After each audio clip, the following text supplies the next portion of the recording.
Cochrane, Gene Vincent, Buddy Holly, and of course the King, Elvis Presley. Now John and his friends, they went to a high school, and it was called Quarrymen. And at Quarrymen High School, they had a school song. One of the lines in the school song was Quarrymen, old before our birth. So that's the reason why John Lennon called his first band the Quarrymen. In 1957, at a church garden fete at a garden party in Woolton Village, a place we'll be looking at a little bit later on, John Lennon met for the very first time Paul McCartney. By 1958, Paul McCartney had introduced his high school friend to John. His name was George Harrison. Now George, he was only 14 years old at the time. John Lennon, he was 17 years old. And John, you know, he thought it terribly uncool to have a 14-year-old kid in his band. However, as soon as John heard George play guitar, he relented. George was in the band. 1959, John Lennon persuaded his art college friend Stuart Sutcliffe to join the band on bass. And during the very early days, there were a number of name changes for the band.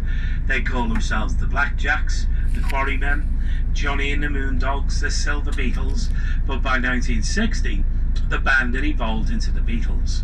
And in August 1960, Pete Best joined the band on drums, and off they went to Hamburg, Germany for the very first time. Little did they realise, they'd come back to Liverpool some 17 weeks later, a completely different band. Now, unfortunately for Pete Best, it wasn't to last too long. In August 1962, he was called into Brian Epstein's office, the Beatles manager. He was told he was no longer required for the band. Now, Pete Best, of course, he was absolutely devastated, and so were a lot of the local fans here in Liverpool. Fights broke out at the Cavern club. George Harrison was given a black eye by one of his own fans, and there were demonstrations down Matthew Street. And the Beatles, they were subject to chants from their fans. The chant was, Pete forever, Ringo never.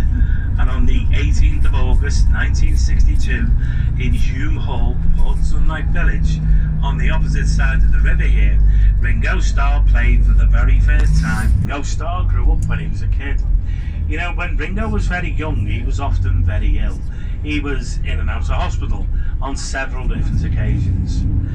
Early summer 1947, he was only 6 years old. His appendix ruptured, and it was touch and go whether Ringo was going to survive. You know, the doctors, they told his mother Elsie on at least 3 different nights that Ringo wasn't going to make it through the night. Of course he did, but he had to spend 6 months in hospital. Now, at the end of them 6 months, he was just about recovering. He managed to fall out the hospital bed.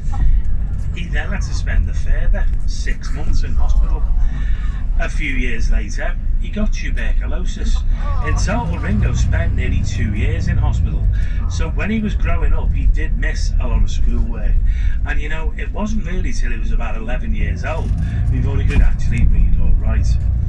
You know, it was actually when he was convalescing with his tuberculosis that Ringo first got introduced to the drums.